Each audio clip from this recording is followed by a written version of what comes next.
Esses dias uma amiga me mandou um vídeo da Marina Guaragna e eu confesso pra vocês que eu não costumo assistir muito vídeo sobre a Noruega, justamente porque eu já moro aqui há 5 anos e eu sinto que a maioria das coisas que as pessoas vão falar eu meio que já sei, eu já tenho uma opinião sobre isso, mas quando se trata de vídeos assim, de pessoas que estão vindo de férias ou que acabaram de se mudar e que têm uma visão ainda muito fresca, eu acho que é muito mais interessante, porque quando você mora fora durante muitos anos, você acaba se acostumando com muitas coisas daquele lugar e às vezes você tá comparando com um Brasil que já nem existe mais. Às vezes você tá comparando com o Brasil de 1970, sabe? Então, quando é uma pessoa que tá vindo aqui de férias ou que se mudou recentemente, eu sinto que o olhar dessa pessoa é muito mais interessante e ele é muito mais atualizado. Mas tentando voltar um pouco pro ponto original do vídeo, eu assisti o vídeo dela em Oslo e achei muito interessante a forma como ela enxergava algumas coisas que pra mim já são muito normais. E isso me fez pensar um pouco nas coisas que me chocaram quando eu mudei pra cá. Imagino que já existam vídeos desse tipo no YouTube, mas eu achei que seria interessante trazer a minha perspectiva. Eu sou uma brasileira que foi criada em Portugal e eu convivi com europeus a minha vida inteira, a minha infância inteira, de vários países diferentes. Muitas coisas que às vezes chocam os brasileiros, talvez não me choquem tanto. A minha infância, ela foi muito uma mistura de cultura e é isso que eu quis trazer nesse vídeo.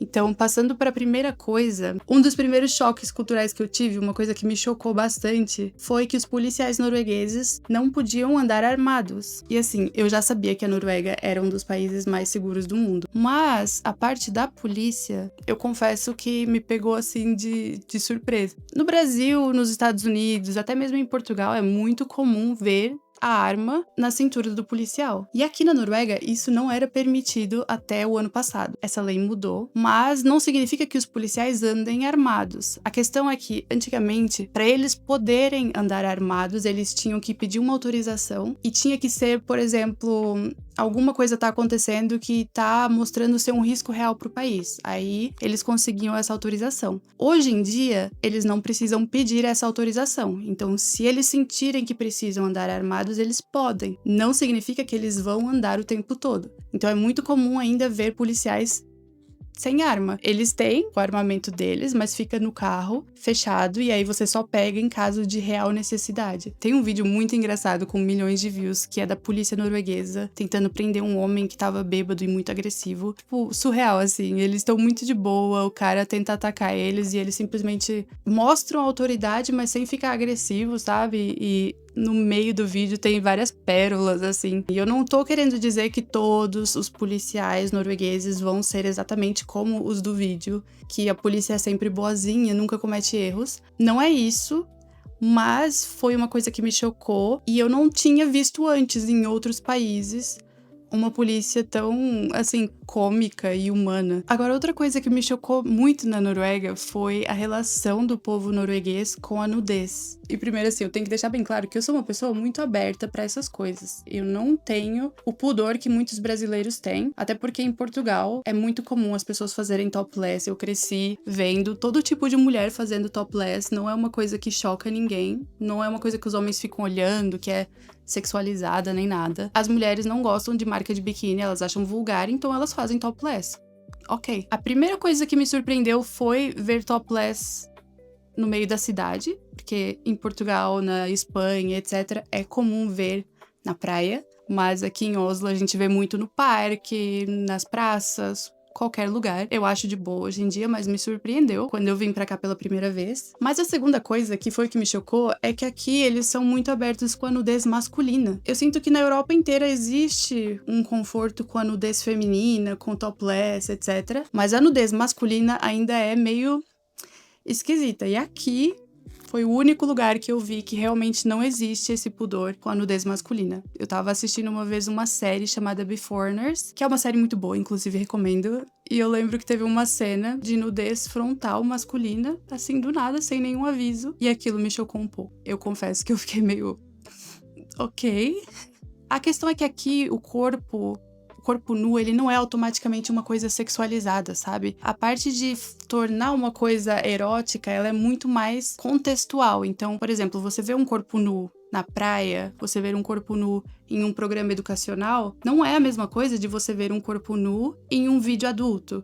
se é que você me entende. Então, são contextos diferentes e as pessoas não misturam tanto esse contexto. Elas não ficam chocadas de ver um corpo nu em um programa educacional, porque naquele contexto faz sentido. Por exemplo, existe um programa infantil chamado Superkroppen, para eles poderem entender mais sobre anatomia, sobre puberdade, sobre mudanças que acontecem ao longo da vida. Não é uma coisa popular no resto da Europa. Eu já ouvi falar que na Alemanha eles também são assim, bem abertos, mas Portugal, por exemplo, não é assim. Aqui tem até um reality show chamado Naked Attraction, que é tipo casamento às cegas. Só que em vez de a pessoa não poder ver a outra, ela não vê o rosto, ela só vê o corpo nu da outra pessoa. Então é meio engraçado, às vezes, quando pessoas muito conservadoras vêm pra cá e não estão preparadas pra isso. E eu, mesmo não sendo conservadora, confesso que também me choquei um pouco. Eu não fiz roteiro pra esse vídeo, mas eu escrevi alguns pontos aqui. E a terceira coisa foi a questão da luz solar. Isso é uma coisa que choca todo mundo, eu sei. É muito estranho que aqui a gente tem dias super longos no verão e dias super curtos no inverno. Mas, como eu disse, a gente tem dias bem longos lá em Portugal no verão, que eu não estava acostumada, era com o quão cedo o sol nasce. No sul da Europa, em geral, a gente tem o dia longo, mas você ainda tem uma noite completa, sabe? Você dorme e quando você acorda, 6 horas da manhã, 7 horas da manhã, o sol está nascendo. E aqui não é assim. Aqui o sol se põe, tipo, 11 horas da noite no verão, e ele nasce 2 e pouco, 3 horas da manhã. Então a noite é extremamente curta. Extremamente curta. A primeira vez que eu vim pra cá, eu fui com meu namorado numa balada, e a gente saiu de lá às 3 horas da manhã, e era dia. De verdade, assim, era dia. Não tinha aquela sensação de balada, sabe? Era muito estranho, porque a gente tava numa balada, saímos às 3 horas da manhã, o sol tava torando no céu. Então isso realmente me chocou, porque eu tava acostumada com o dia ser longo, mas eu não estava preparada pra uma noite tão curta. E aí depois, quando chega o inverno, é o total oposto. E isso também é muito estranho, porque não é nem que eu gosto do sol, não é que eu sinto falta do sol, porque eu gosto de praia, essas coisas. Eu acho muito gostosa a vibe do escuro, do inverno. De verdade, eu gosto, mas ele buga o meu cérebro, porque pra mim não faz sentido sair pra tomar um café 2 horas da tarde e já estar escuro. Na minha cabeça, eu não consigo... Eu não sei, eu fico... Sabe, buga, eu fico perdida. Eu sinto que é hora de deitar e dormir. Eu sinto que é hora de desligar os eletrônicos, começar a relaxar, ler um livrinho e ir pra cama. Só que isso acontece às 2 horas da tarde. E como que eu vou ter um dia tão curto assim, sabe? É muito estranho. Então, quando chega o inverno, eu sempre fico muito menos produtiva, menos, sabe? Menos energia, menos vontade de fazer as coisas. Porque eu sinto que é sempre hora de dormir. Mas usando o gancho, né, dessa festa que a gente saiu às 3 horas da manhã, eu quero mencionar também que eu fiquei chocada que as coisas aqui fecham muito cedo. Não que eu ache isso ruim, eu acho bom pro trabalhador. Mas tudo aqui fecha muito cedo, inclusive as baladas. Você vai pra uma festa... E 3 horas da manhã tudo fecha. Ninguém mais vai te vender álcool. É hora de ir pra casa. Isso fez com que os noruegueses tivessem uma cultura muito grande de after party. Todo mundo vai pra casa de alguém e continua a festa. Mas pra mim, vinda de Portugal, gente, isso foi um choque. Quem já foi em Portugal, no Algarve, que é perto de onde eu cresci, sabe que as festas, elas duram até o outro dia. Você sai da balada... 7, 8 horas da manhã e você vai direto pra um lugar comer com seus amigos e a festa continua. Você vai ver o sol nascer de algum lugar, é tipo assim, bizarro pra mim que tudo acabe às 3 horas da manhã. Só que isso não se aplica só à balada. O shopping aqui fecha às 8 ou às 7, dependendo do dia. As lojas... Tudo, tipo, você não tem aquela coisa 24 horas, farmácia 24 horas, isso. Existe uma farmácia em Oslo, que é a farmácia do pronto-socorro, que fica aberta 24 horas por dia. O resto, esqueça. Cara, outra coisa que me chocou muito na Noruega, que talvez seja bobo, mas me chocou muito, foi a qualidade da água. E não é simplesmente assim, a água da torneira é potável. Em muitos lugares do mundo, a água da torneira é potável. Em Portugal também a água tecnicamente é potável. Mas eu cresci a minha vida inteira tendo que comprar água e era uma parte da rotina o meu pai chegar com vários galões de água, porque a gente não bebia água da torneira em Portugal.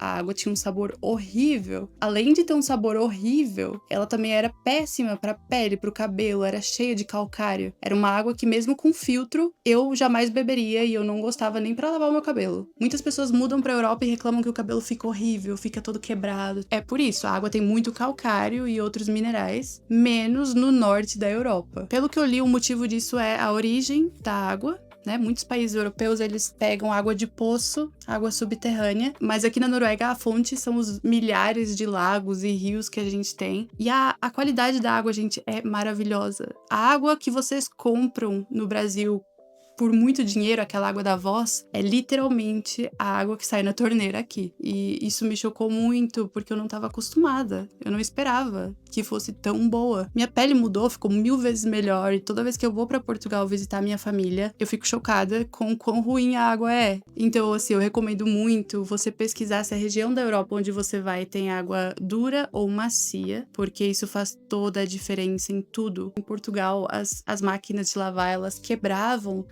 porque acumulava o calcário e ficava tudo seco, duro, sabe? Enquanto que aqui a água, ela é, pelo menos em Oslo, assim, a água é considerada macia. Ela deixa o cabelo lindo, às vezes eu nem uso condicionador, só shampoo. Melhorou muito a minha pele, sem contar que é uma água muito gostosa, então podemos dizer que me chocou, mas foi pelo lado positivo. Uma outra coisa que choca muito as pessoas, que é uma das diferenças culturais, assim, mais fortes, é a forma como o país enxerga o consumo de álcool. Eu estava muito acostumada com o consumo de álcool no dia a dia, principalmente o consumo de vinho. No Brasil, eu sei que a cerveja é muito mais popular. Os meus amigos saíam da faculdade e iam direto pro bar, encher a cara, numa terça-feira normal, não era nada fora do comum. Você entra em qualquer supermercado para comprar pão, azeite, detergente e tem lá qualquer tipo de álcool que você queira à sua disposição. Inclusive, quando eu tinha, tipo, meus 14, 15 anos, eu lembro de juntar moedinha com os meus amigos para comprar balalaica barata no mercado. Aqui é muito diferente. Uma das coisas que eu vejo as pessoas falando muito é o preço do álcool, né? Porque, se eu não me engano, uma garrafa aqui de cerveja você pode pagar tranquilamente 9, 10 euros, enquanto que em Portugal você paga 1 euro. É chocante, realmente, o valor é chocante, mas pra mim, assim, muito mais do que o valor, é toda a cultura em volta do álcool.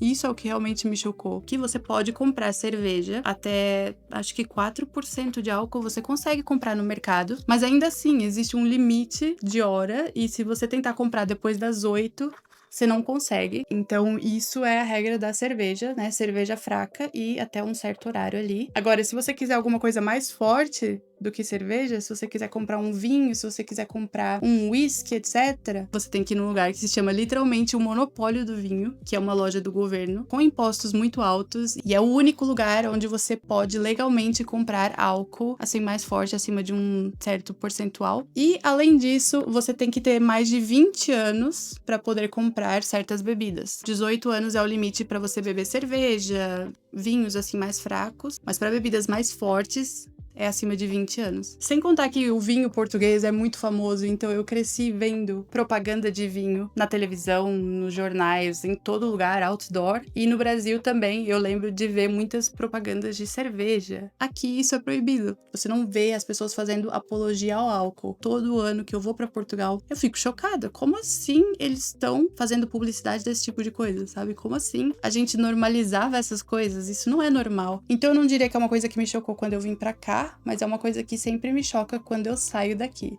E, no fim das contas, é uma coisa muito boa e que eu realmente espero que mais países acabem adotando. Mas essas foram só algumas das coisas que me chocaram aqui. Eu tentei sair um pouco do óbvio, não ficar falando só sobre os carrinhos de bebês na rua, essas coisas assim que todo mundo fala. Porém, obviamente, tem muito mais coisas, muito mais diferenças culturais. No mais, a gente vai ficando por aqui. Eu quero muito saber o que foi que te chocou nessa lista que eu fiz. Me conta aí nos comentários. Obrigada por você ter visto esse vídeo até o fim e a gente se vê no próximo. Bye!